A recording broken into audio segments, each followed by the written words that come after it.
ప్రపంచం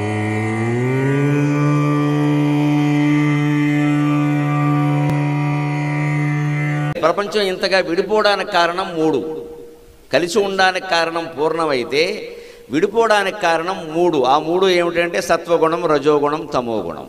ఈ మూడు గుణాల కారణంగానే విడిపోయాడు దేవుడి నుంచి.